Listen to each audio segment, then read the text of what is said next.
A todos en nombre de Fundación Federalismo y Libertad. Antes de comenzar con la presentación del libro Perón, el fetiche de las masas, quisiera agradecerle mucho a ustedes por venir. También agradecemos a la Fundación Friedrich Naumann para la Libertad de Alemania por cooperar siempre con todas nuestras actividades. Tenemos un agradecimiento especial a Claudio Viña, sin quien su colaboración en este evento no hubiera podido ser posible. Por supuesto, agradecemos a Nicolás Márquez por haber venido a Tucumán a presentar su libro. Fundación Federalismo y Libertad es una entidad privada sin fines de lucro, independiente de todo grupo político, religioso, empresarial y gubernamental, cuyo objetivo es posicionar el debate político, los valores y principios de una sociedad libre y democrática. Esto lo realiza a través de programas de formación, investigación y difusión de temas de políticas públicas dirigidos en lo particular a lo socioeconómico y empresarial, promoviendo las ideas de la libertad en el contexto de las relaciones sociales.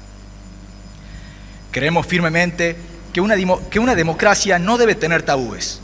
Es por eso que valoramos la corajuda labor de Nicolás Márquez, quien se ha dedicado insistentemente a enriquecer el debate sobre nuestro pasado reciente. No queremos demorarlos más, por lo que doy paso a Nahuel Ríos, un joven brillante de nuestra fundación, quien tendrá el gusto de presentar al invitado de honor de esta noche. Muy buenas noches y esperamos que lo disfruten. Bien. Primero, buenas noches a todos, gracias por haber venido. Principalmente con el tema de la fundación, tienen toda nuestra información en nuestros trípticos para poder contactarnos si es que les pareció bien estos tipos de actividades que estamos desarrollando, ¿no? Primero que nada, tuve el honor de estar hoy a la tarde. Nicolás nos dio un taller para jóvenes, la verdad que único, poder escucharlo y poder saber otro punto de vista, ¿no? Ese punto de vista que a nosotros nos ponen desde chicos y capaz que hay todo un contexto el cual a nosotros nos pone una figura, nos pone una realidad, la cual por ahí, esa realidad no siempre es la verdad, ¿no?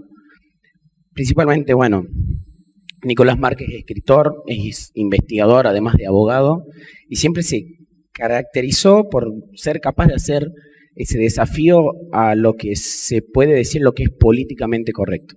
La verdad, yo tengo una admiración hacia él, leí su libro, la verdad que es una pieza única, y esa valentía que tiene por bajar ese mito, bien, de lo que fue Perón y el peronismo, bien, lo cual hoy actualmente destruyó muchísimas instituciones, y la verdad que poder haber realizado algo así como el taller de esta tarde, que te lo vuelvo a agradecer, saber de que estamos formando una sociedad responsable y un futuro, ¿no? Ahora sí le doy el paso a Nicolás. Bien, muchísimas gracias. Bueno, me siento un poco contrariado con esto que me han puesto, porque parezco McPhanton. Muchísimas gracias por todo. Gracias a la Fundación Federalismo y Libertad. Muchas gracias a Guillermo. ¿Se escucha bien, no? Muchas gracias a José Guillermo. Gracias, Nahuel. Gracias a Helio, que estaba por ahí vendiendo los libros, Manu. La verdad que me han tratado con mucho cariño y es un placer enorme. Hacía 2 años que no venía a Tucumán, hace 10 años que vengo viniendo con relativa regularidad, y encontrarme con mi entrañable amigo Richard Bussi, con quien tengo tanto afecto y tanta coincidencia ideológica, con Claudio, bueno, y amigos que siempre me reciben con tanto afecto, así que me siento realmente súper gratificado. Bueno, tengo 40 minutos, según habíamos pactado contigo, así que, miren, es un libro que tiene 350 páginas, 900 citas y 100 temas abordados en 16 capítulos. Así que voy a ir con la velocidad que pueda, saltear un montón de cosas.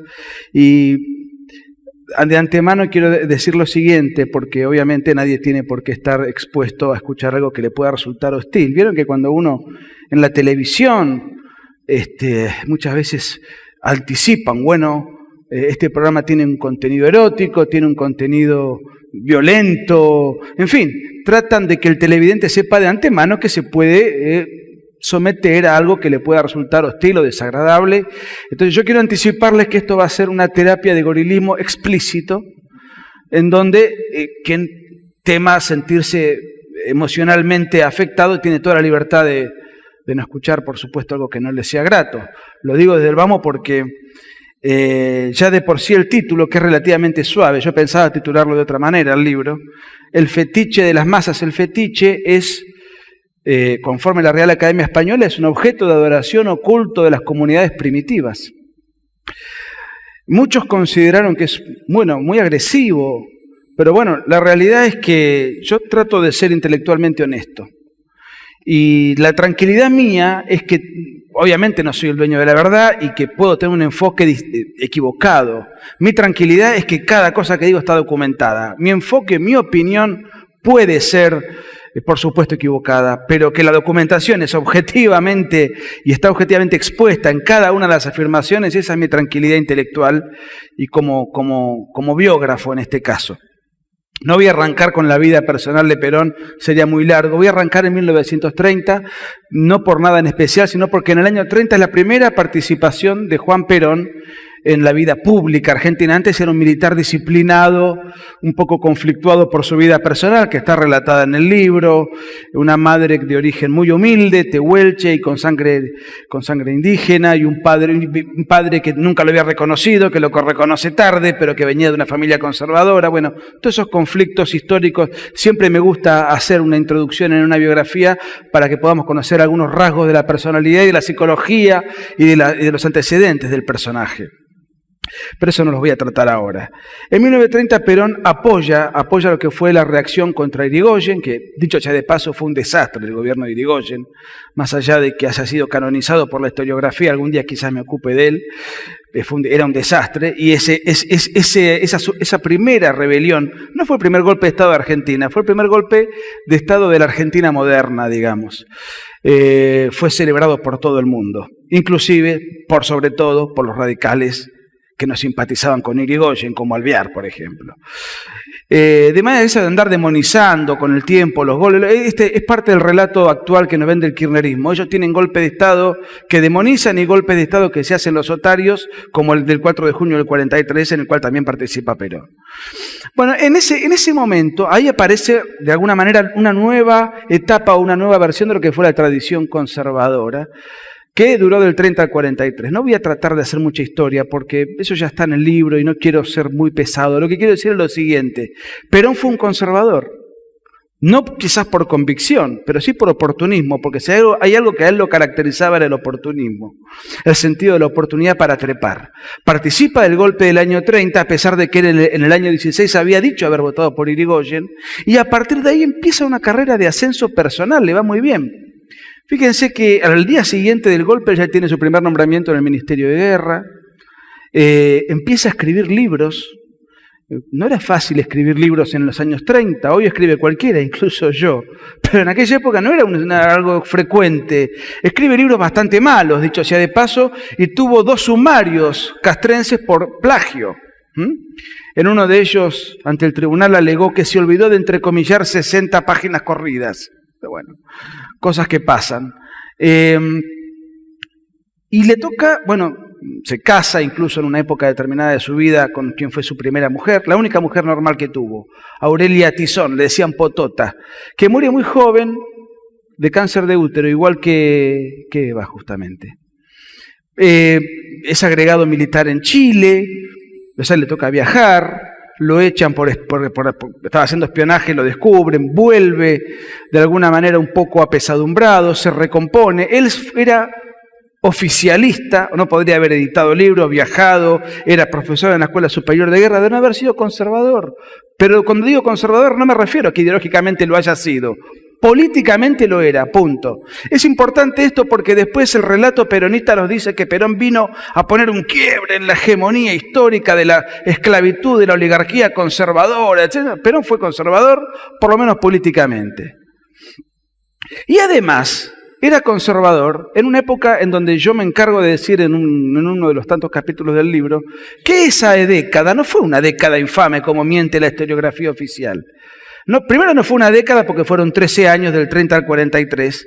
Y segundo, no fueron infames porque el 20% de la inmigración mundial venía a la Argentina a trabajar. Y la obra de teatro emblemática de la época se llamaba Mi hijo el doctor, que ponía de manifiesto a un laburante sin instrucción, cuyo hijo terminaba egresado de la universidad. Por eso la obra Mi hijo el doctor, porque había una manera incluso de hablar primitiva, ¿no es cierto? Eso era de los años 20, de los años 30, no tenía nada que ver con el gobierno, con lo que era Perón. Y Perón fue un exponente de la movilidad social existente en la Argentina previa a su paso por el poder político. Su madre era una criada o una muchacha que hacía tareas domésticas en una casa, y el hijo del dueño de esa casa es quien se enlaza con ella. Era algo relativamente habitual en una época tradicional, al principio del siglo XX, y él es un exponente de la movilidad social ascendente, porque termina siendo profesor en la Escuela Superior de Guerra, viajando por el mundo, publicando libros, siendo un hombre de clase media alta, como era un militar de la época, prestigioso incluso. O por lo menos, quiero decir, era una casta, si se quiere. Bueno, en el año 37-38 él consigue viajar nuevamente, elige él ir a Italia, donde incurre en algunas tareas montañísticas y también estudia mucho, es agregado militar, y es ahí donde él viene fascinado con el fascismo y lo confiesa en innumerables reportajes que le han hecho. Es insólito que a quienes abominamos del peronismo, los peronistas nos dicen fascistas, es insólito. Si hay un presidente en la Argentina, y yo de historia le juro que he leído mucho, que le escuché, mejor dicho, leí declaraciones en favor de Mussolini, el único es Perón, y no dicen fascista. Incluso él adoraba tanto a Mussolini, y era un agregado militar menor, no es que tenía envergadura política estando en Italia, pero él, como era un gran mentiroso, inventó reuniones que él tuvo con Mussolini, en donde él le daba consejos, está todo en el libro, todo documentado al pie de la letra. Me impresionó sobremanera Mussolini, le dice él a su biógrafo oficial, Enrique Pavón Pereira, es decir, al biógrafo al cual él le pagaba que le haga la biografía. Me impresionó sobremanera Mussolini, él estaba de militar pulcro y cortés. Tenía toda la imagen de un semidios de la mitología romana. Yo se lo dije y le afirmé que me sentía emocionado y confundido, para no andar aclarando que en realidad también me temblaban las piernas, dice Perón, como si fuese una quinceañera frente a un Rolling Stone, ¿no? Estaba extasiado. Bueno, él vuelve en el año 39-40 y él dice que ahí empieza a conspirar contra el orden conservador, el mismo orden conservador que a él le dio tantos beneficios. ¿Por qué empieza a conspirar? Porque ya se había desatado la Segunda Guerra Mundial, el gobierno local estaba a favor de los aliados, por más que se diga que Argentina era neutral, no. Era militarmente neutral y no me parece mal. También lo fue Estados Unidos, neutral hasta Pearl Harbor. Pero políticamente no era neutral, teníamos negocio con Inglaterra, le vendíamos carne a excelentes precios para que abastezcan al frente que peleaba. Es decir, y acá el gobierno conservador, que muchas veces se lo tacha de fascista, era radicalmente enemigo de la Alianza Libertadora Nacionalista, que era un cónclave ultranacionalista, proeje de la época. Entonces Perón, que viene fascinado con Mussolini, se pone a conspirar contra el gobierno porque querían posicionar a la Argentina del lado del eje, y lo dice él. Y ahí arma una logia que fue el GO. Muchos la deben recordar o han escuchado nombrar, y en el libro está desarrollado qué fue el GO. Que originariamente eran 18 coroneles. ¿Cuál era la ideología? La dice Perón. Se ensayó un ataque frontal de grueso calibre contra la masonería y el judaísmo, en el GO, y contra los frentes populares democráticos. Hay que reconocer que sentíamos una real admiración, yo particularmente, y como ya dije, por el Duce, pero otros del grupo se inclinaban por el proceso alemán. Esa era la ideología que llevó a Perón a conspirar a conspirar contra el gobierno conservador, que dicho sea de paso a él le dio tanto, o sea, otro gesto de ingratitud.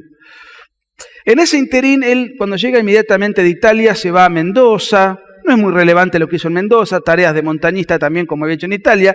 Lo interesante es que ahí se consigue una menor de la cual él abusa, que le decían Piraña, con la cual él la tenía allí, vivía. Bueno, él siempre tuvo esos desvíos eróticos, en el libro están todos detallados. Se vuelve a Buenos Aires con la menor, que vivía con él. El nombre no me acuerdo, está en el libro, pero Piraña era el apodo por la manera de morder, era el apodo que le había puesto Perón. Y empiezan a conspirar contra el orden conservador, entre otras cosas, incitando que la situación, sobre todo lo que cargaban sobre el orden conservador eran dos o tres cosas. Primero, le adjudicaban un esquivo sentido del patriotismo por los vínculos comerciales con Inglaterra, el fraude que existía, y también, la cuestión, lo que era más importante, era la cuestión que no se apoyaba al eje en la Segunda Guerra Mundial. Hoy, cuando estábamos con los chicos, alguien me decía, bueno, pero está bien, la década habrá sido, pero digamos, había fraude, que le pongan infame no es un apodo injusto. Y sí, es injusto, y les voy a explicar por qué muy brevemente, aunque esto sea un pequeño intervalo. La Argentina de la década del 30 albergaba el 20% de la inmigración mundial. Era el país con máxima movilidad social ascendente. Si es cierto que la Argentina era gobernada por una oligarquía de 10 familias y una población esclavizada, quiere decir que el mundo era masoquista, porque toda la inmigración mundial venía a vivir a la Argentina. Eran todos masoquistas que querían ser explotados adrede. Y la Argentina era posiblemente el mejor país del mundo. En los años 30, la Alemania estaba gobernada por Hitler, la Italia por Mussolini, había guerra civil en China, guerra civil en Japón, guerra civil en España y después viene Franco. Y había la Gran Depresión norteamericana que tardó 10 años en recuperarse con 30% de desocupación y los empresarios que se tiraban desde los rascacielos. De América Latina ni me voy a referir porque era un conjunto de tribus que peregrinaban en guerra civil entre sí, con dictadorzuelos de la peor calaña, donde el personaje de Alberto Olmedo histórico era un estadista al lado de los personajes que en ese momento gobernaban América Latina, Perú en guerra con Ecuador, toda Centroamérica en guerras intestinas. Argentina no era comparable con América Latina, no lo teníamos ni en cuenta, no era parámetro, éramos comparables con las grandes potencias del mundo en los términos en los cuales acabo de decir.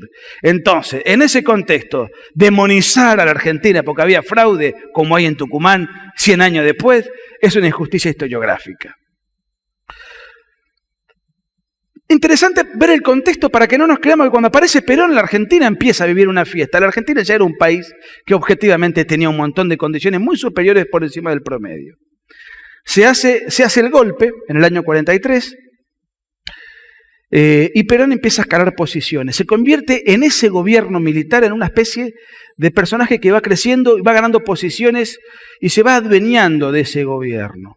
Secretario de Trabajo y Previsión, donde empieza a dar muchos beneficios, aumentos salariales, empieza a congraciarse con los sindicatos obedientes, empieza a promover ciertas leyes laborales, algunas estaban sancionadas pero no tenían, no eran operativas. Después, yo desde el punto de vista ideológico no creo que sea bueno para un país, pero no importa, eso lo podemos discutir en otro momento. En el libro está puesta mi opinión respecto de las leyes laborales. Pueden ser bien intencionadas, pero a la larga no terminan favoreciendo al trabajador. Eso es una discusión aparte. Objetivamente, él se ganó la simpatía de todos esos sectores y fue ministro de guerra, o sea que manejaba las Fuerzas Armadas, y finalmente es vicedictador de la dictadura de Farrell. Ellos, los peronistas, hablan de vicepresidente de un gobierno que era una dictadura militar. Donde fíjense la paradoja, él vota por Irigoyen, le hace el golpe a Irigoyen, crece con los conservadores, le hace el golpe a los conservadores para apoyar a Alemania, pero en el año 45 le declara la guerra a Alemania. Esa es un poco la vida de Perón, ¿no? Donde tenía todo un antisemitismo latente, pero en el año 49 reconoce el Estado de Israel. O sea, el oportunismo es la ideología matriz de este individuo. Y así podemos seguir. Bueno, empieza a ganar una ascendencia importante, popular, todavía en ese gobierno. Y en el año 44 se produce un terremoto en San Juan, terremoto bravísimo, creo que murieron más de 10.000 personas en apenas unos segundos. Y él ahí populariza mucho su figura porque lleva adelante una suerte de colecta, una actividad social para, caritativa, para asistir a las víctimas del terremoto. Y dentro de ello, en enero del 44, hace un acto de gala en el estadio Luna Park, solidario, con artistas que cantaba Libertad Lamarque, etc. Ustedes saben que las botineras de la época no eran como ahora que, van a buscar a los jugadores de fútbol, a los galanes de cine. En aquella época el uniforme militar era el símbolo de estatus. Entonces las botineras buscaban acercarse a los hombres, precisamente del ambiente castrense. Es ahí donde se le acerca en esa noche Eva Duarte a Perón, una connotada trepadora. Yo tengo un capítulo donde tengo contabilizado no menos de 20 amantes que ella frecuentaba para, ir creciendo dentro del mundo de la farándula. Muy mala actriz, con mala dicción, malos modales, muy rústica, pero con Perón realmente tiene una suerte de... ahí Perón se siente cautivado.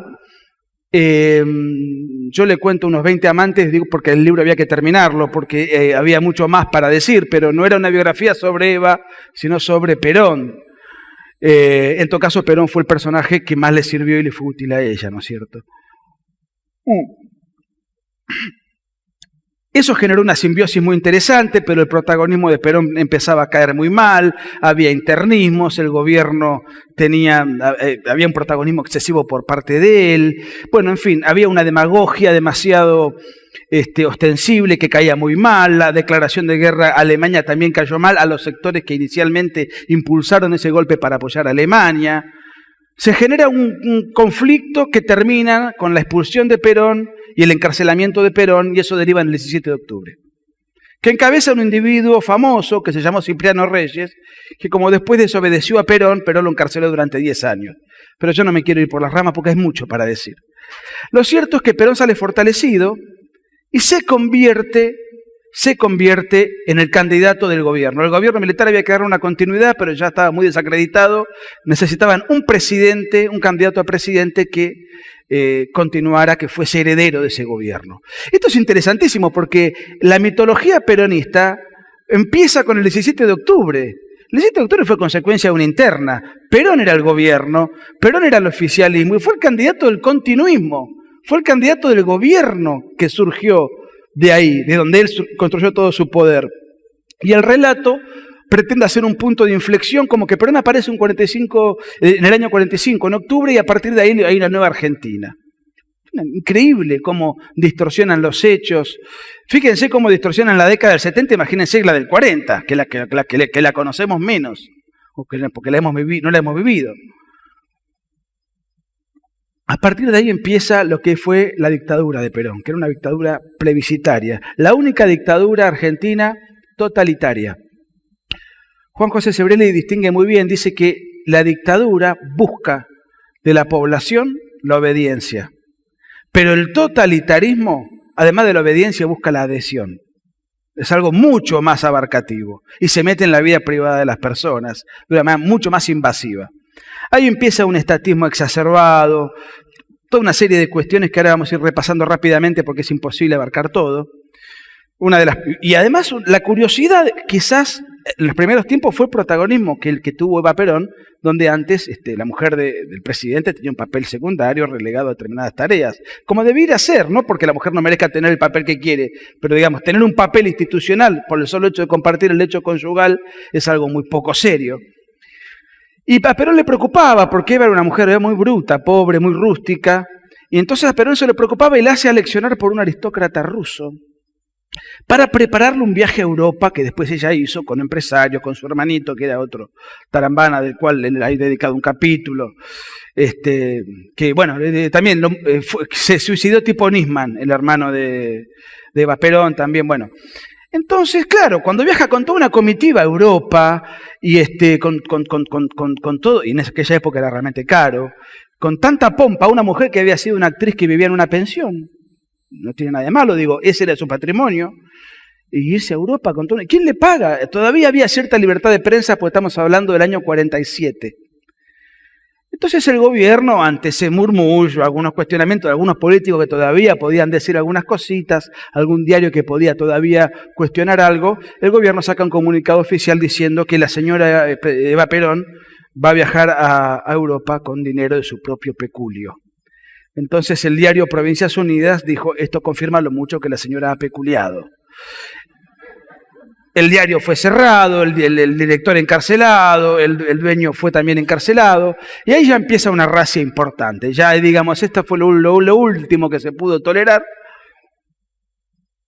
El año donde más diarios se cerraron fue en 1950, 150. No había margen para que nadie pudiese decir una sola palabra. No existía la más mínima chance de poder manifestar una disidencia siquiera en voz baja.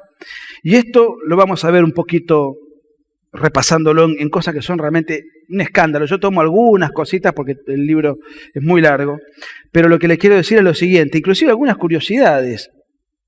En el año 47, y esto los peronistas lo ponen de manifiesto como un mérito, y es verdad que es un mérito, se sanciona la ley del voto femenino. Voto femenino del cual Perón desconfiaba, porque recién se pone en práctica en el año 51, 4 años después. Perón no lo puso en práctica, se sancionó, pero nunca lo quiso poner en práctica, salvo en las elecciones de diciembre del 51, cuando Eva estaba muy mal, moribunda. Entonces hicieron que ella vote en el lecho, con la urna que le llevan, toda una puesta en escena para sensibilizar a las muchedumbres, y ahí habilitaron el voto femenino. Pero bueno, la ley técnicamente no se puede objetar. Pero curiosamente, en el año 47, mientras supuestamente se amplían derechos, en este caso es un dato objetivo, también se sancionó la ley 5109 que prohibía el voto a los homosexuales. No hay registro en la historia argentina de un gobierno que le prohíba el voto a los homosexuales. Vale aclarar que era una ley que no tenía mucha vigencia práctica, porque la ley existía como tal, pero había que tener un proctólogo al lado de la urna para saber quién vota y quién no. Era una cosa que no tuvo ninguna operatividad, pero la ley existió y pone de manifiesto una mentalidad. Interesa esto porque son los mismos peronistas los que ahora andan con la ideología del género y estas cosas las silencian. Esta era la mentalidad que tenía Perón. Empieza algo que es una idolatría. Miren, voy a leer una cita de Perón. No hay nada que no esté chequeadísimo. Ustedes saben que Perón además es el padre de la inflación. En Argentina no había inflación hasta que él irrumpió en escena, 50% anual.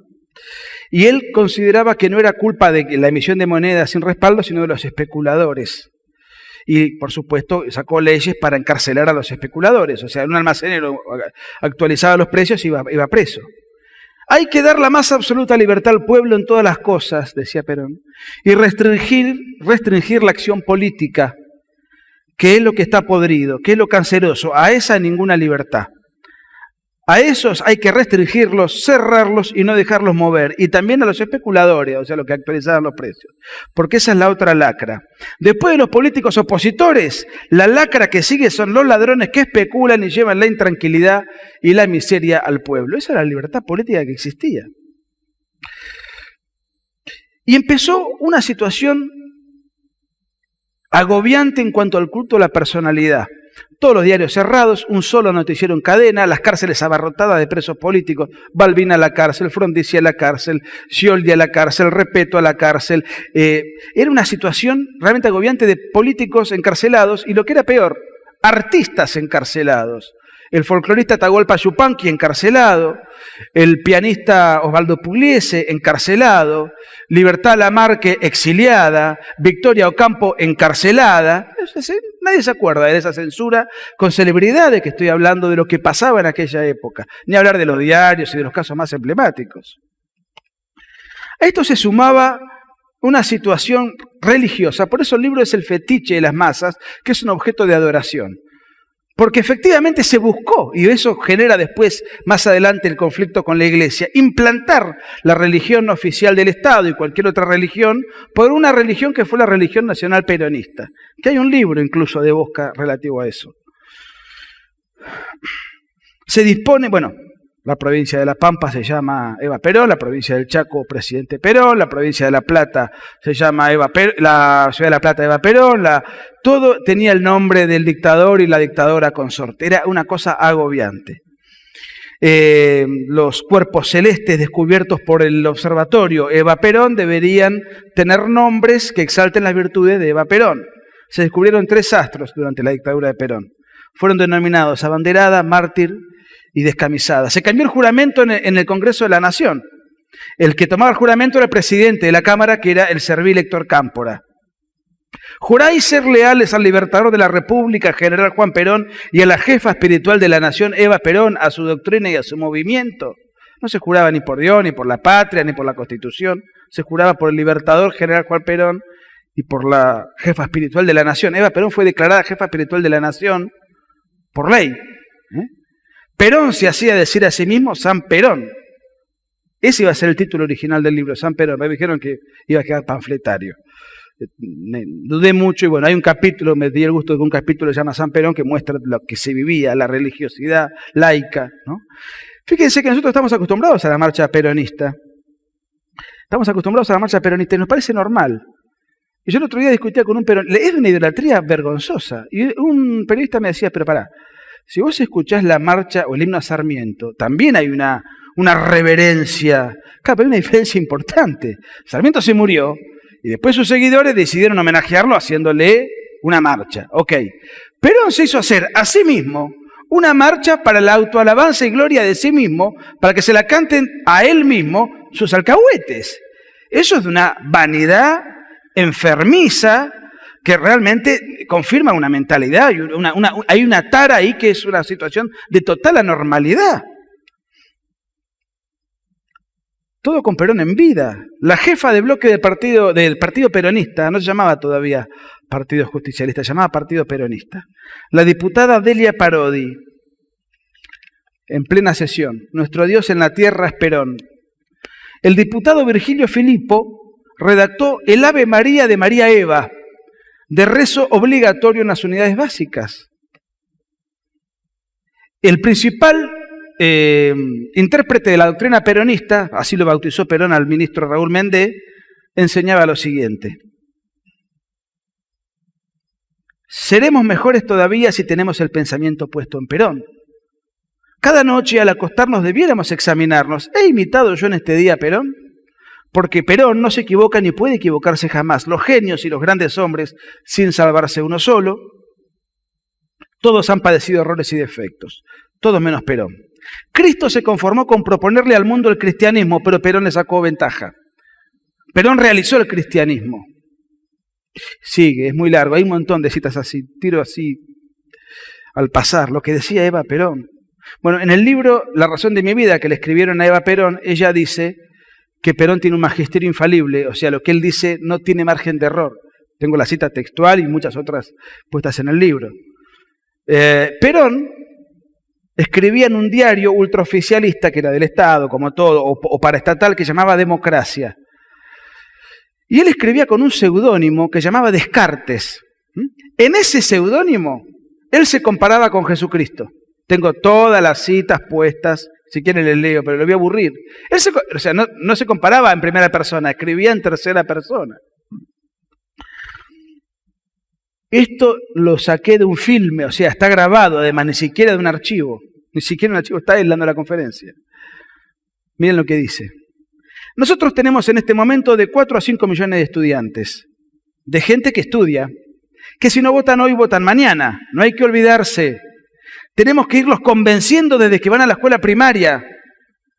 Yo les agradezco mucho a las madres que les enseñan a decir Perón antes que decir papá. La primera parte de esta acción individual es imprescindible el adoctrinamiento. La escuela primaria constituye entonces el primer escalón de captación y adoctrinamiento de la futura ciudadanía al movimiento justicialista.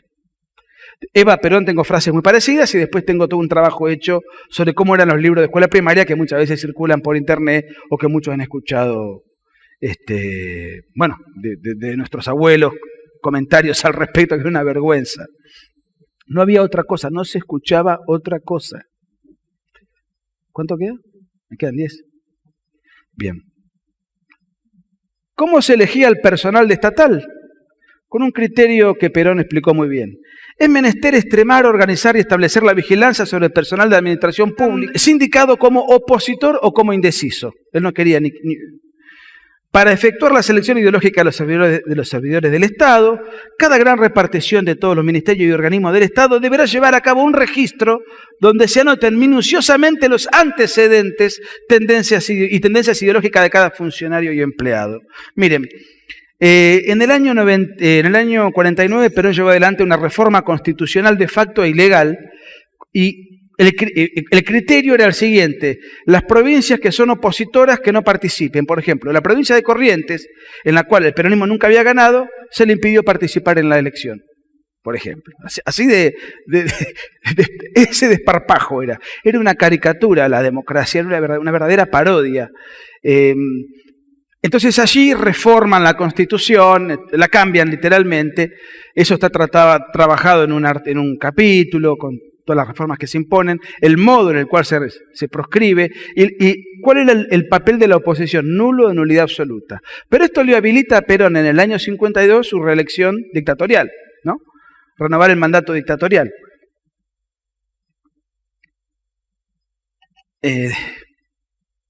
Fíjense el contexto. Una constitución de facto que habilita a él. Frondizi estaba preso, presidente de la Unión Cívica Radical.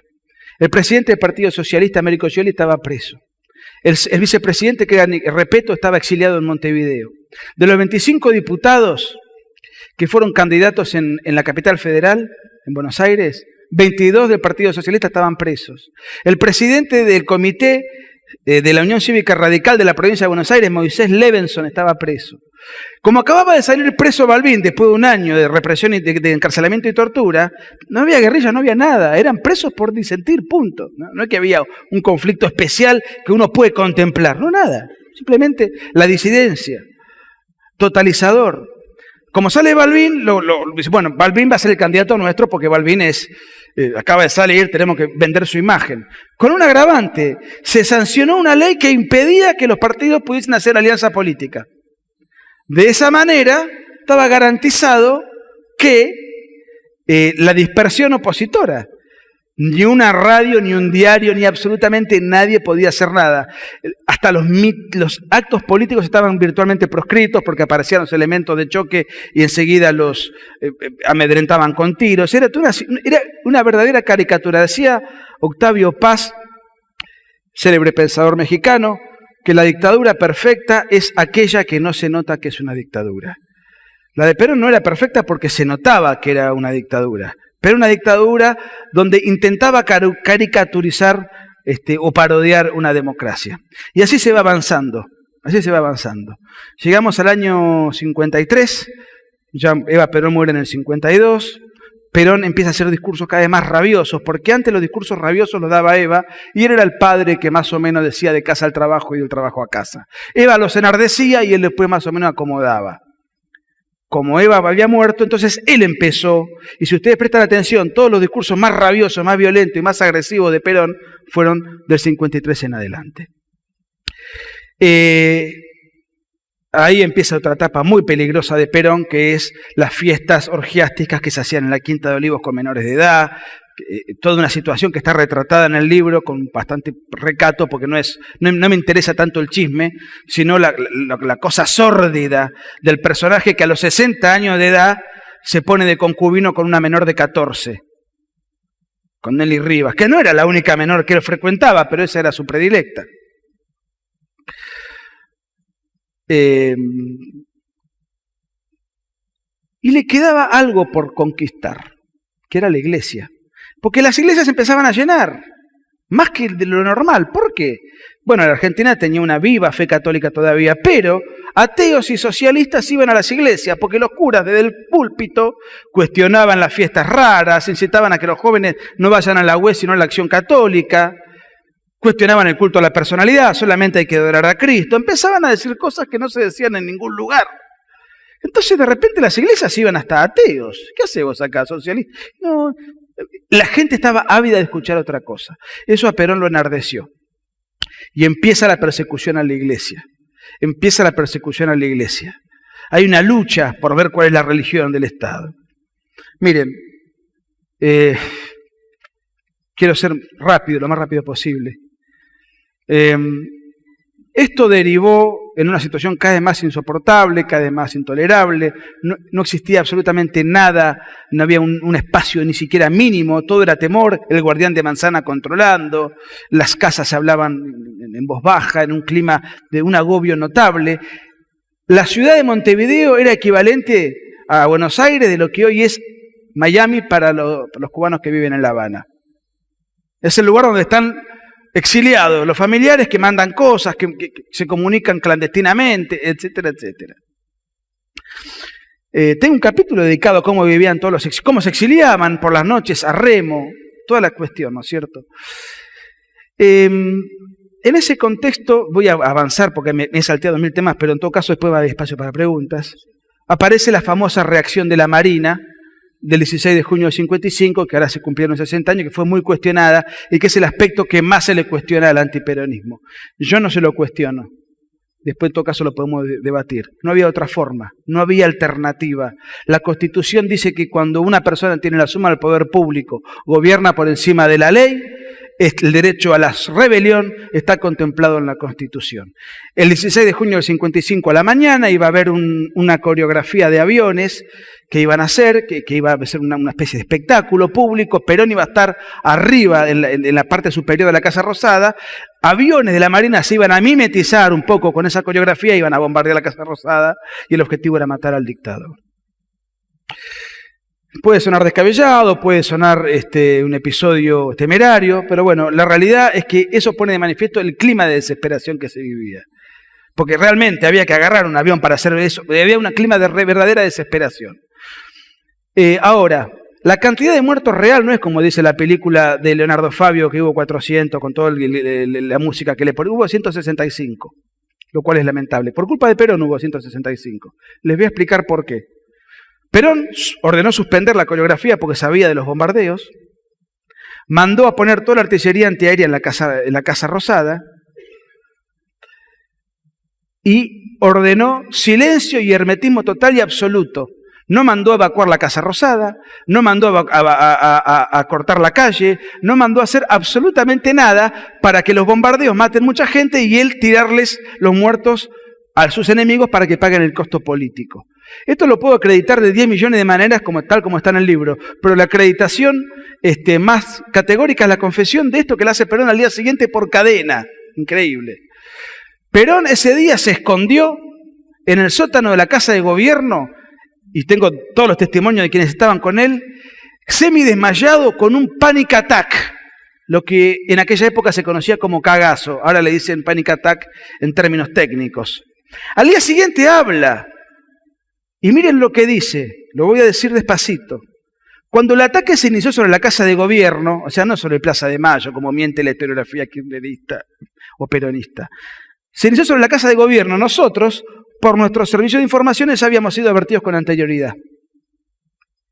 Lo que permitió establecer inmediatamente nuestro puesto de comando y responder a las acciones que el enemigo inició sobre la Casa de Gobierno. Por eso muchas de las bombas no caían, o caían en lugares equivocados, porque los aviones eran bombardeados. Lo está diciendo Perón. Y esto está en YouTube, el audio. Fue una cadena en radio. Después dice, es indudable, y ahí se excusa de por qué se escondió en el sótano de un ministerio. Es indudable que de haber permanecido el gobierno en su sede natural habría sido destruido. Es indiscutible que toda esa acción se ha dirigido sobre mi persona. Dice que fue sobre la Casa de Gobierno, que lo sabían de antemano, que se tuvo el tiempo de esconderse, que pusieron poner toda la disposición militar para repeler el ataque y que se dirigió contra su persona. La historiografía después dijo que fue contra la población civil, indiscriminadamente, en Plaza de Mayo, etcétera, etcétera. Además convocaron a la gente a defender la Casa de Gobierno. Les cuento una anécdota que está en el libro que es desopilante. El periodista del diario Clarín, acreditado en Casa de Gobierno, cuenta que había un clima de tensión en el personal administrativo, porque veían que había militares que subían todo el tiempo a la azotea armados desde temprano. La acción fue a las 2 de la tarde. Desde las 8 de la mañana estaban armando toda la artillería antiaérea. Ni un solo burócrata de la dependencia fue evacuado. Perón especulaba con que esos muertos después se los arrojaba a sus enemigos. Lo que pasa es que le salió mal, porque después de ese episodio los grupos de tarea del peronismo salieron a quemar las iglesias esa misma noche. Y una mala noticia fue tapada con otra mala noticia. Entonces lo que quedó finalmente fue lo último, las iglesias quemadas, dentro de las cuales mataron a un sacerdote, el padre Jacobo Wagner. Esto ya, estoy en la última, ¿cuánto queda? No tenés tiempo, pero no te quiero cortar porque viene la Revolución Libertadora. Viene la Revolución Libertadora. Bueno, ahí empieza la Revolución Libertadora, porque Perón realmente queda desconcertado, desorientado, asustado, pero se hace el democrático un rato. Les cuento una anécdota que es desopilante. Como se asusta y no sabe para dónde disparar, incluso intentó renunciar, se hace el democrático y deja por primera vez en 10 años que un dirigente opositor hable por radio, uno por partido, nada más.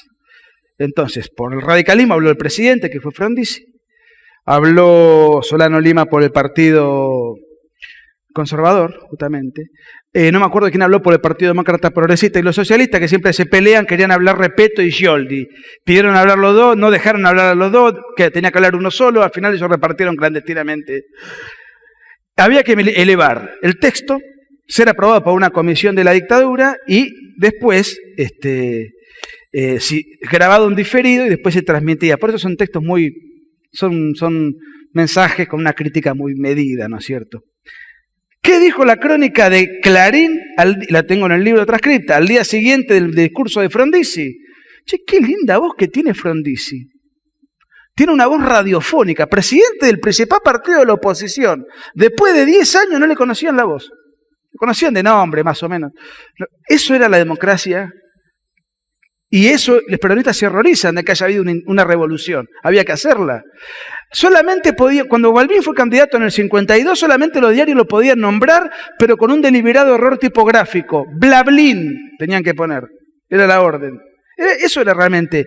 Ahora, en un momento determinado, en ese contexto tan complicado, después Perón da sus discursos más rabiosos, un general de la nación retirado con 59 años de edad en aquella época hoy es una persona joven, pero en el año 55 con 59 años era una persona realmente mayor. Dice, yo esto no lo puedo tolerar, había mucho miedo, la marina se había sublevado, pero el ejército no, había un clima muy extraño. Va con su hijo y su mujer desde la estación de Plaza 11 hasta Córdoba con un bolsito, vestido de civil, con un bolsito con el uniforme, el general Eduardo Lonardi. Llega a Córdoba a las 6 de la mañana del día siguiente, va a la escuela de artillería, hace una arenga con unos cadetes y dice, vamos a tomar la escuela. Él va personalmente a ver al director de la escuela, se resiste el director, entonces Lonardi le pega un tiro en la oreja para asustarlo, él mismo le seca la sangre, lo reducen, lo dejan encerrado, le ordena que le den buen trato y arenga en el medio del patio de la escuela y le dice, vamos a hacer la revolución a los 2500. Ahí empieza una batalla contra la infantería en Córdoba. Bueno, conclusión, 7-1 era más o menos la diferencia entre los leales y los rebeldes. Tengo todo el detalle de la Revolución Libertadora, es increíble, una semana entera de tiros donde sabían deliberadamente que se iban a morir. No había forma de prosperar porque era el 15% del personal militar rebelde contra el 85% leal. Y ganaron los rebeldes. Por el susto que tuvo Perón, lo tengo acreditado. Él no supo conducir, se escondió, no dio una sola orden, quería renunciar, estaba desesperado, porque además no se rendían nunca y estaban dispuestos a dar la vida. Rojas estaba dispuesto a dar la vida, Lonardi dispuesto a dar la vida, y después se suma Aramburu también. Y ya era a todo nada, no había forma y una semana después ese señor, Lonardi, que se va con un bolsito, pagando de su bolsillo en un micro de línea, vuelve siendo presidente, ¿no? Una cosa increíble. Hay mucho para hablar. Voy a hacer una sola reflexión final. ¿Puedo? Una sola. Porque después aparece la cuestión mitológica. Pero el Perón bueno es el que vuelve, es el sabio, el Perón que nos viene a unir, el Perón que se abraza con Balbín, el Perón que nos... incluso Mariano Grondona repite esta chantada, y promovido habitualmente por un mentiroso crónico, como lo es Julio Bárbaro. Que lo presentan como un intelectual peronista, valga la contradicción, pero es una de las personas más consultadas. Entonces, ¿por qué Perón? Con esa voz que tiene de hombre de café después de cenar. Yo quiero decir lo siguiente. El Perón de los 70, yo incluso ahora estoy escribiendo un libro sobre otro tema, pero tenía pensado escribir un libro que fuese el peor Perón. Porque este libro cuenta eso, pero no lo desarrolla en extremo, porque yo sobre los 70 ya escribí bastante. Y además iba a ser un libro muy largo. Y ahora que estamos acostumbrados a leer de caracteres en Twitter, leer un libro de 500 páginas es un plomazo. Entonces decidí no extenderme mucho. Pero fíjense que el Perón de los 70 es el Perón que del 70 al 73 promueve, alienta, exhorta, ampara y aplaude todos los crímenes de la guerrilla montonera. Todos. La Argentina fue el país de mayor cantidad de guerrilla de toda la época porque contaba con el deliberado empuje de Perón. ¿Por qué creen que Montoneros quintuplicaba al ERP? Porque Perón le impulsaba a los montoneros y el ERP no quería a Perón. Entonces Perón alentaba fundamentalmente a los montoneros. En Tucumán esto no se vive tanto porque acá operó el ERP muy concentradamente, pero a lo largo del país habría más o menos 6.000 miembros del ERP, según otros libros que he publicado, y datos oficiales, y 25.000 montoneros. Pero los montoneros no se notaban, acá tanto en Tucumán por lo menos, porque operaban en zonas urbanas, en Buenos Aires, en Córdoba, en Rosario. Él aplaudió y apoyó y llevó al país a la guerra civil. Y cuando le matan a Rucci, él empieza a operar con los grupos de la AAA, con el chamán, el brujo, el esotérico que él se trajo de Madrid. Y cuando le matan a Rucci, él se pelea con los montoneros. Bueno, se pelea con los montoneros porque le matan a Rucci porque él era un defensor de la vida. Porque cuando matan a Aramburu le mandó una carta de felicitación. Lo que pasa es que Rucci era una persona de él. Se daba cuenta que no podía controlar lo que él había engendrado. Y a sabiendas de que se moría, y esto confirma lo poco que le importaba al país, pone como heredera dinástica de su regreso final, ya decrépito, a una bataclana cabaretera que él conoció, a una meretriz que él conoció en una borrachería nocturna que frecuentaba con Raúl Lastiri en Panamá. Raúl Lastiri tocaba el piano del cabaret, Happy Lambar en Panamá. Bailaba el caño Isabel, y el que presenta a todos ellos era Roberto Galán. De esa borrachería nocturna salieron 3 presidentes de la nación: Perón, Lastiri e Isabel. Trasladada, hecha una franquicia en la Casa Rosada del cabaret. Pero eso es el peronismo, por favor, eso es el peronismo, no son inventos, son datos históricos confirmadísimos. Y nos deja a Isabel Perón, que era una especie de, una Jessica Sirio sin encanto, pero que además no es culpa de ella, pobre Isabel, no es culpa de ella. ¿Quién la puso ahí? ¿Quién fue el irresponsable que le importó un rábano las instituciones, la república, las nuevas generaciones que la puso ahí?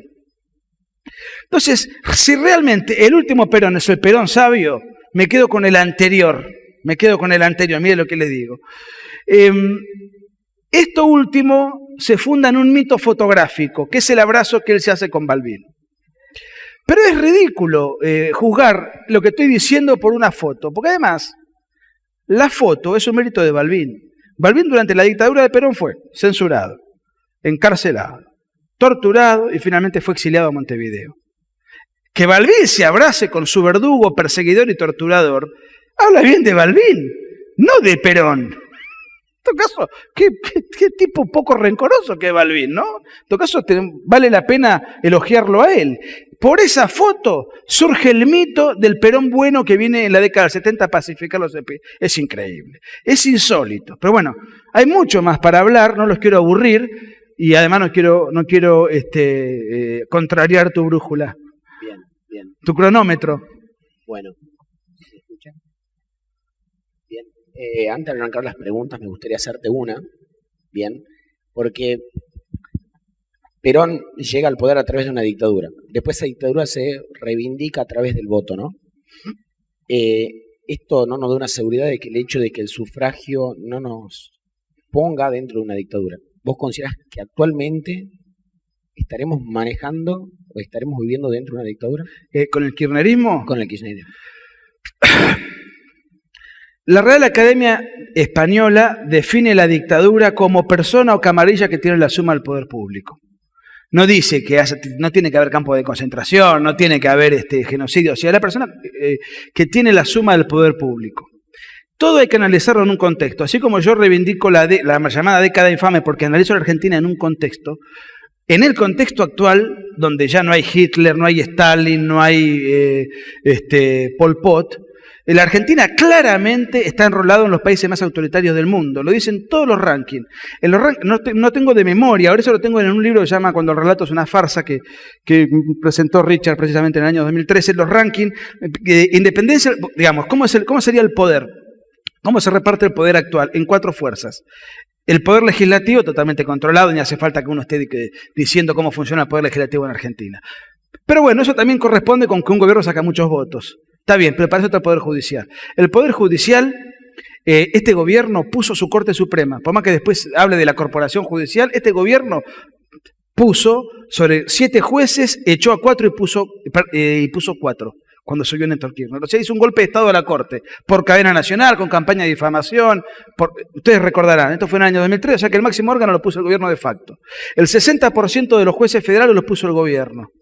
Y Argentina, si mal no recuerdo, tendría que chequear, por lo menos es un ranking del año 2013, no lo tengo actualizado, sobre 175 países, Argentina ocupaba en independencia del Poder Judicial el lugar número 165. O sea, de los países abajo de Burkina Faso, de cada país insólito. El otro tema que podemos hablar es el poder que pone de manifiesta la calidad institucional es la prensa. Ahora está un poco más mezclado todo, pero el 80% de los medios de comunicación lo maneja el gobierno. El gobierno intentó encarcelar a la señora Ernestina Herrera de Noble, intentó encarcelar al señor Mañeto, intentó encarcelar al señor Escribano. Actualmente uno de los principales periodistas opositores, escritor de La Nación, Carlos Pañi, está procesado. Un gran amigo personal, un hombre muy valiente, que es dueño de uno de los más importantes diarios opositores de la provincia de Buenos Aires, Vicente Mazot, está procesado por lesa humanidad. Joaquín Morales Solá está procesado porque era corresponsal de La Gaceta en la época del Operativo Independencia. Es decir, no queda ninguna duda, y de hecho en el ranking mundial de libertad de prensa Argentina está junto con Venezuela y algunos otros países. Yo creo que en los últimos tiempos un poco se suavizó la cuestión, pero hubo momentos realmente complicados. Todo el mundo sospechado de tener teléfonos pinchados. Ahora, si comparamos esto con Fidel Castro, si lo comparamos con las dictaduras clásicas del siglo XX, no parece una dictadura. Si lo comparamos con el mundo actual, con el mundo contemporáneo, indudablemente Argentina es uno de los países más autoritarios del mundo. Porque todas las variables que ponen de manifiesto la calidad institucional, las libertades públicas, etcétera, estamos en el subsuelo. Y hay un ranking más, que ya es más ideológico, que es de la Heritage, que es la libertad de acción, la libertad de comercio. Bueno, ahí estamos en el subsuelo también. Así que yo creo que estamos en una dictadura del siglo XXI. ¿Y qué quiero decir con esto? El socialismo del siglo XXI no es como el socialismo del siglo XX. Correa, Evo Morales, Chávez, no han sido Stalin, Mao Zedong, no han sido así. Han sido dictaduras acomodadas a los tiempos que corren. Bueno, nosotros formamos parte de eso, de una dictadura del siglo XXI. O sea, mucho menos cruenta, inclusive es menos cruenta porque es más inteligente, es mejor. Ustedes fíjense lo siguiente, en la actual forma de dictadura hay una diferencia con la dictadura clásica. La dictadura clásica ejerce represión, la dictadura actual ejerce presión. Y el miedo es más barato que la represión, y pagás menos costos políticos, y te permitís tener la parodia de que vivís en un sistema democrático. Quiero poner un ejemplo. La dictadura de Chávez, que nadie más o menos informado duda que es una dictadura, por ejemplo, hay diarios opositores, hay libros opositores, en la dictadura de Perón eso no pasaba. O sea, Venezuela hoy es una panacea comparado con lo que hoy relaté respecto de este libro, ¿no? Pero bueno, para redondear, creo que vivimos en una dictadura conforme a la coyuntura del 2015. Bien, muchas gracias. Bien, vamos a ir con las preguntas. Bien, ahí están los micrófonos. Por favor, sean puntuales con las preguntas. Ya tenemos una. Buenas noches. Dicho de otro modo, ¿el kirchnerismo es el mejor intérprete del estilo Perón?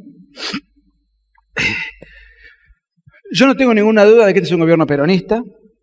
Este es un gobierno lo más parecido posible a lo que fue el peronismo histórico, por un montón de similitudes. El estatismo económico, el aislacionismo político respecto del concierto de las naciones, la persecución a la prensa, el culto a la personalidad, la idolatría que la viuda hace hacia el viudo y que en aquella época el viudo hacía respecto de la viuda. Pero esto es una versión muy atemperada, por eso es una versión del siglo XXI, ¿no es cierto? Es lo más parecido posible en todo sentido. Hay una sola diferencia para mí. Una sola diferencia que algunos pueden considerar que es muy... Bueno, la persecución a la prensa, la demonización del enemigo. Hoy nos escandalizamos por 678, pero en aquella época era 678 y nada más. Hoy de última tenés chance de cambiar de televisión. Yo no tengo ninguna duda que este es un gobierno auténticamente peronista, ayornado a las circunstancias, con una diferencia.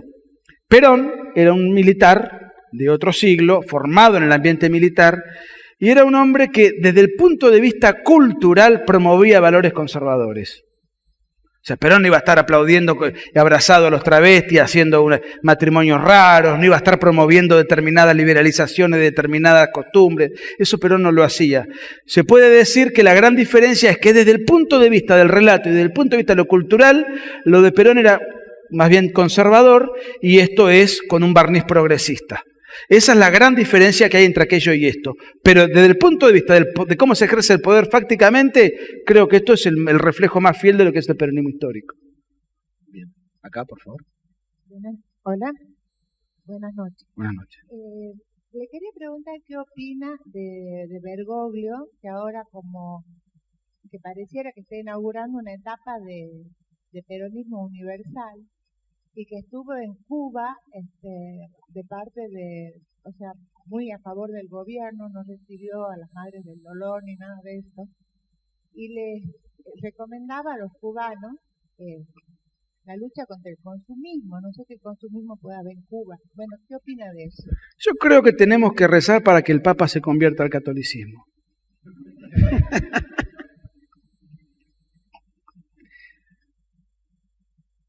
Eso tengo para decirle. Bien. ¿Otra pregunta? Sí. Para Sí. el señor del autor del libro, realmente es muy satisfecho por su exposición. Y realmente, como usted es un estudioso de la historia, un analista, ve con esperanza precisamente este cambio, porque acá hay mucha gente que compartimos con federalismo y libertad, indudablemente, porque si no, no estaríamos acá. Lo ve con una esperanza, no digo al corto ni mediano, por lo menos a largo plazo, de que cambiemos este estado de situación. Perdón, lo último que dijo no escuché, señor. Si usted ve con esperanza el cambio, Sí. porque realmente se necesita saber un poco de historia medianamente para tomar decisiones en la vida, sobre todo en las decisiones de la vida institucional, ¿no es cierto? Claro. Cuando vemos este tipo de cosas, que hemos vivido una mentira sistemática y lamentablemente institucionalizada del mismo Estado, porque el Estado fue el que revalidó todo este tipo de cosas, ¿ve con esperanza usted este cambio? Yo creo, yo no me siento identificado con ninguno de los tres candidatos. Lo he dicho muchas veces que si yo viviese en Tucumán sería republicano, lo he dicho siempre. Pero a nivel nacional, digamos, no me siento identificado con ninguno de los tres candidatos. Voy a votar por Macri, o sea, lo digo con total crudeza, y después de votar por Macri me voy a ir a confesar, porque la verdad que no quiero votar por Macri, pero voy a votar por Macri.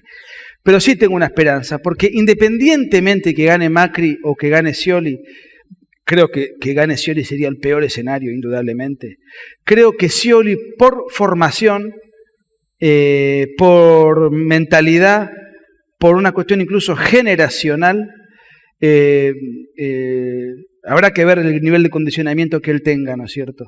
Cómo va a quedar de condicionado. Y supongamos que Massa también lo metemos dentro de la pelota, digamos, de la disputa. Cualquiera de los tres es un mal menor respecto de lo que hoy hay vigente. O sea que tengo esperanza porque creo que se viene un tiempo menos despreciable para la Argentina. No sé cuánto menos, no sé tampoco si va a aparecer algún tapado que haga un cambio realmente positivo. Sí sé positivamente que ninguno de estos tres personajes tiene ni el resentimiento de que tuvieron los montoneros, ni vivió nada de todo eso. Pertenecen a otra generación, se parecen bastante entre sí en muchos aspectos. Me puede gustar más uno que otro o me puede disgustar menos uno que otro, pero yo creo que va a haber un clima de menos hostilidad, de menos persecución, de mayor institucionalidad, de más apertura al mundo, y aunque ellos no tuviesen esa convicción, lo van a tener que hacer porque esto no se puede sostener mucho tiempo más. Así que yo tengo una esperanza modesta. Tengo una esperanza modesta. Bien. ¿Alguien más? Allá. Buenas noches. Hola, buenas noches. Sí. La pregunta, yo quería saber, ¿por qué al ser dos gobiernos peronistas, tanto el menemismo como el kirchnerismo, fueron tan diferentes?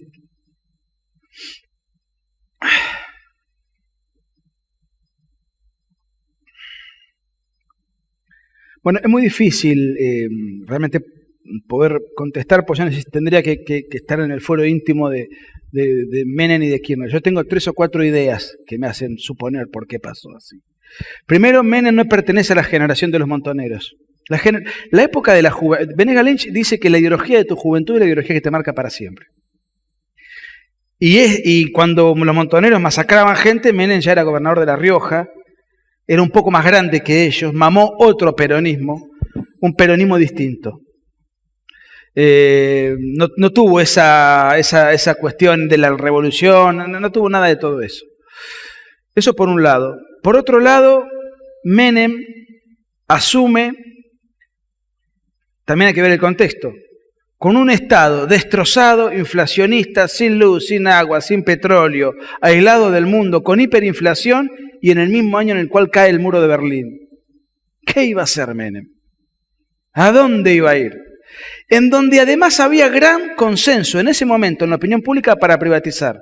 Tanto sea por la oportuna prédica que tenía Alzogaray, que tenía un 10% de los votos, un número significativo, como por la propia prédica de Angelos, que en el año 89 le roba el discurso a Alzogaray y dice que hay que privatizar.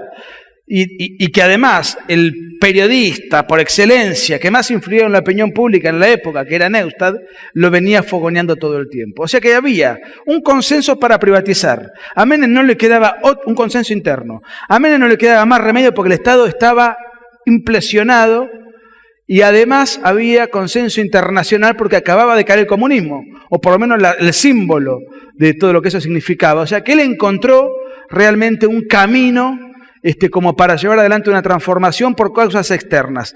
Después las motivaciones internas de Menem no las conozco, nunca lo traté a Menem, nunca hablé con él, pero tengo la impresión de que él es un hombre, más allá de que las condenas por corrupción, eso yo no voy a defender nada de todo eso, pero tengo la impresión de que no es una persona envenenada con el mundo. Y voy a poner un solo ejemplo. Néstor Kirchner, que se enriqueció durante el gobierno militar, como nadie, encarceló a los militares, persiguió a una generación gubernamental de la cual él fue beneficiario y millonario. Menem estuvo 5 años preso durante el gobierno militar y indultó. Eso pone de manifiesto calidades humanas distintas. Pero bueno, ya eso meterme en el fuero íntimo y yo estoy haciendo especulaciones nada más. Pero creo que esos dos contextos muy distintos que había, Néstor Kirchner además asume en un contexto que es diametralmente opuesto. Te lo resumo muy rápido. Lo que se conoció como el neoliberalismo estaba desprestigiado. Se producen además una serie de golpes de Estado en toda América Latina. Acá le hacen un golpe de Estado a De la Rúa y eso derivó después en que venga Kirchner. En Venezuela derrocan al presidente Andrés Pérez y eso deriva después en el chavismo. En Ecuador derrocan a Lucio Gutiérrez, deriva en Correa. En Bolivia derrocan primero a Sánchez de Lozada y después a Mesa y eso deriva en Evo Morales. O sea, empieza toda otra movida de demonización del capitalismo y de toda una serie de cuestiones que también fueron funcionales para que Kirchner su efervescencia setentista la pudiese explayar. Los contextos internacionales que condicionaron mucho a uno como a otro, más allá de las cualidades individuales de un presidente y otro. Y el otro tema es la cuestión generacional que te decía. Bien, la última pregunta. Acá. Está el micrófono, disculpe. ¿Cómo, señor? ¿Cómo?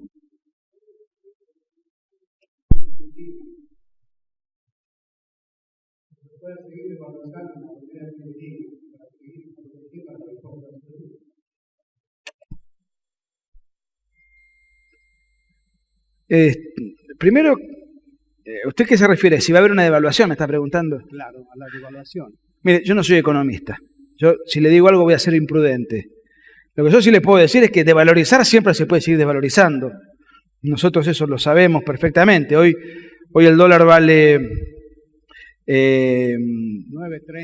Vale 15, 16 pesos el verdadero dólar y llegó a estar 1.000 australes. O sea, quiero decir, como seguir desvalorizando se puede seguir desvalorizando. Yo creo que van a tener que devaluar. Se lo digo sin ser economista, leo sobre economía, pero no soy un experto. ¿Por qué creo que van a devaluar? Creo que van a devaluar por varias razones. Primero, porque van a tener que actualizar un atraso cambiario. Y en segundo lugar, en este tipo de gobiernos populistas es mucho más fácil devaluar la moneda que achicar el Estado. Entonces va a haber una devaluación. Pero no soy la persona autorizada para responder su pregunta. Sí, buenas noches. Primero quiero empezar diciendo que la verdad es lo que uno quiere creer, digamos, en definitiva. A pesar de lo que usted expone acá con este libro, ¿por qué cree que no a lo institucional y a lo gubernamental, sino al tema de elecciones puntualmente, por qué cree que tiene un relativo éxito el peronismo? Porque son los que nos gobiernan más que el radicalismo, que era otra fuerza, digamos, que ganó la elección. Bueno, no coincido con usted que tiene relativo éxito, yo diría que tiene un éxito fantástico. ¿No?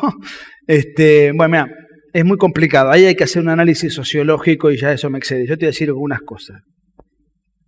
Cuando Perón asumió, y este cálculo me lo hizo López Murphy, las reservas que había en Argentina en el año 46 eran a números actuales equivalentes a 150.000 millones de dólares.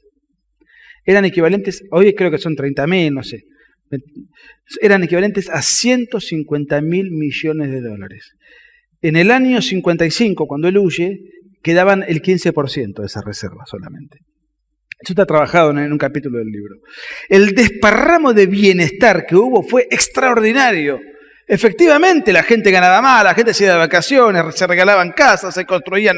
Todo eso existía. Cuando los peronistas mencionan cosas objetivas, era verdad. El tema era cuánto tiempo se podía sostener eso, si era artificial o no, si era una política de Estado prolijamente diseñada o si era una fiesta transitoria. Yo tengo un capítulo que se llama La U invertida. En el año 40, eso me generaba votos y adhesiones. En el año 46, sobre base 100, sobre base 100 era el año 46. En el año 50, un trabajador promedio ganaba 180. Es decir, se había casi duplicado el salario. Casi duplicado el salario. En el año 55 eso ya era 115. O sea, es como una U invertida. Lo que pasa es que como había un solo mecanismo de información, Perón lo que decía era que era la oligarquía, los Contreras. Después no conté acá que Perón encarcelaba a los que aumentaban los precios. Bueno, creo que lo conté, no me acuerdo. Bueno, es decir, la gente la única información que recibía era la información que Perón les daba. Que además les creía porque lo que habían recibido se los había dado Perón también. Entonces hubo un impacto psicoafectivo enorme por parte de un desparramo enorme que también se generó. Teniendo en cuenta además una situación dentro de la cual estaba todo muy controlado, muy condicionado, etc. Ahora, ¿por qué después eso se fue perpetuando en el poder? Mire, hay muchas cosas para charlar al respecto. Por un lado, porque los gobiernos que vinieron después no cambiaron la matriz que Perón dejó. Siguió habiendo, digamos, una suerte de peronismo sin Perón. Entre otras cosas porque al no matar a Perón y Perón quedar exiliado, Perón desde afuera siguió gobernando la Argentina, por lo menos parcialmente, y te pongo algunos ejemplos. Perón ordenó, voten en blanco, no voten a Ilia. Ilia entró con una legitimidad nula de nulidad absoluta porque sacó casi tanto voto como los votos en blanco. Perón ordenó, voten a Frondizi, entonces Frondizi ganó. Pero a cambio de que Frondizi le abra el juego al peronismo. Frondizi todo condicionado finalmente cayó. Perón ordenó apoyar el golpe de Onganía a cambio de que le dieran abandono un montón de beneficios sociales a las horas sindicales. Perón después ordenó que haya guerrilla en Argentina. Él gobernaba a control remoto por el extraordinario ascendiente que tenía. Ascendiente que pudo construir por la enorme cantidad de plata que despilfarró, por el extraordinario carisma personal que él tenía, era súper seductor, muy carismático, extraordinario orador, tenía dotes muy hábiles, por el mito de la proscripción que quedó también, y eso fue generando también un fantasma, una situación, una ilusión, que indudablemente eso quedó marcado de una manera muy profunda. Y después creo que la oposición también no ha sabido contrarrestar, no ha sido inteligente, no ha sabido explicar. no ha sabido refutar, ha cedido y concedido mucho, acepta el relato peronista como tal, y tuvo situaciones de extremo. La Revolución Libertadora, por ejemplo, en lugar de explicar lo que fue Perón y concientizar, prohibió la palabra Perón. Una ridiculez. Entonces, digamos, yo creo que hubo mucha torpeza también del sector no peronista de no saber cómo poder contrarrestar y superar el nivel de adhesión y el impacto emocional que Perón generó en gran parte de la población. Ahora, esto sostenido, esto desde el punto de vista histórico, desde el punto de vista actual, con una determinada enorme cantidad de gente en la miseria, con un aparato de clientelista extraordinario, con dependientes del Estado a borbotones por todo concepto. El otro día estaba leyendo el informe de José Luis Esper, contaba que sobre 19 millones de habitantes, 7 dependen de la actividad privada y 12 del Estado. Hay un condicionamiento tal que es casi imposible que el peronismo no pueda ganar las elecciones, ¿no? Y no me refiero a un empleado del Estado que puede ser un juez, un policía, un maestro, un oficinista, que tiene que haber un Estado con empleados. Me refiero a la gente que vive del Estado propiamente dicho, por subsidios, por planes, por jubilaciones regaladas, por toda una serie de mecanismos de encadenamiento clientelar. Hoy ya estamos en una situación muy complicada, pero lo que vos me preguntás a mí me excede, pues yo escribí una biografía y lo tuyo es más sociológico, y yo tengo algunas apreciaciones, pero no tengo una opinión cerrada de eso. Tengo ideas dando vueltas de por qué pasó lo que pasó, de que sigue Perón gobernando después de 40 años que murió. Bien. Nicolás, vamos con la última pregunta. Bueno, Nicolás, te felicito porque te sigo en las redes sociales hace tiempo y te dedicas a algo que es políticamente incorrecto, que es criticar el peronismo, o hacer un análisis, digamos, a conciencia de eso, que creo que fuera de Fernando Iglesias y vos, no he visto que nadie escriba así en concreto esto, ¿no? Me interesa que me digas, hay una solicitada que circula hace un tiempo por internet que sería de marzo del 73, se llama Nadie hizo más que Perón. Supongo que la has leído. Tiene muchísimos puntos. Primero quería saber si todo lo que dice ahí es verdad. Por ejemplo, cuenta que Perón se fue, el día que murió su madre, se fue a navegar al Delta y mandó a su edecán al velorio, ese tipo de cosas, ¿no? Y después te quería preguntar, bueno, en parte creo que lo has contestado, digamos, como que es un análisis sociológico, pero ¿cómo México, que tiene un nivel de educación más bajo, después de 71 años, pudo sacarse, al menos durante un tiempo, el PRI de encima? Y en Argentina el peronismo se reinventa constantemente, sea por izquierda, sea por derecha, y parece una franquicia que tiene un éxito, digamos, indiscutible, ¿no? Quería que me contestes eso. Bueno, lo primero, no me acuerdo lo que dice la solicitada que mencionás, pero lo que vos puntualmente me decís respecto de que Perón no fue al velorio de su madre y se fue a navegar al Delta, sí. Ese día Perón se fue a estrenar una lancha de producción nacional que se llamaba Lancha Perón. Y bueno, lo pasaban por el noticiero de sucesos argentinos. Bueno, parecía un sketch de Capusotto, porque esa propaganda está en internet. Hoy me preguntaron de que no fue al velorio de su madre. No fue al velorio de su madre por lo siguiente, según apuntan muchos. Hubo un episodio que a Perón lo marcó mucho y mal. Cuando él todavía era joven y estaba en la oficialidad del ejército, se toma vacaciones, le dan vacaciones y se va al campo a visitar a su madre y a su padre, con un amigo. Se van a cabalgar y su padre se va a trabajar a otro pueblo. Perón tiene un accidente. Incluso por ese accidente después se especuló que de ahí viene que Perón no podía tener hijos. No importa. Se cae del caballo y vuelve con su amigo a reponerse a la casa y encuentra a su madre enlazada con un joven peón. Delante de su amigo. Eso en el libro está contado. La vergüenza que pasó Perón, tan humillante, fue para él, una situación tan impactante, que nunca más volvió a ver a su madre. O sea que no solamente no fue al velorio, no la vio más. Hay un solo libro que yo leí de Claudio Chávez, que es peronista, que cuenta, no sé en qué momento él va a visitar a su madre, pero yo no, fuera de esas cosas que específicamente él cuenta, bastante improbable, de toda la biografía que yo leí, nunca más vio a su madre, ni siquiera ese día, por ese episodio. El otro me iba a preguntar otra cosa. Lo del PRI. El PRI mexicano también resuelve sus disputas entre izquierda y derechas, como lo hace el Partido Colorado en Paraguay. Yo creo, sin conocer la realidad mexicana, que hay algo que en México repercute favorablemente, a pesar de que hay un refrán mexicano que dice, pobre México, tan cerca de Dios, perdón, tan lejos de Dios y tan cerca de Estados Unidos, dicen. Pero yo creo que la cercanía con Estados Unidos le genera una muy buena influencia a México, a pesar de que es el populismo, de que tiene instituciones endebles, de un montón de cosas. Ellos comercializan mucho con Estados Unidos, muchos de los mexicanos se van a vivir a Estados Unidos, muchos tienen familiares en el sur de Estados Unidos. Todo eso va generando cierta cultura y cierta mentalidad que influye directa o indirectamente en que ellos más o menos puedan tener un libre juego en la economía, porque es mucho menos intervencionista que Argentina, puedan tener muchas cosas de sentido común que nosotros no tenemos. Las coyunturas geográficas yo creo que influyen muchas veces como para poder más o menos orientar la suerte de un país, ¿no es cierto? Me parece, creo yo, que siendo dos partidos omniabarcativos, como es el PRI, como lo es el peronismo en Argentina, como lo es el Partido Colorado en Paraguay, la cercanía con Estados Unidos influye positivamente para México, no determina la política mexicana, pero va generando ciertos hábitos y ciertas mentalidades en políticas públicas que más o menos lo va orientando a un sentido común bastante más pulido que el nuestro.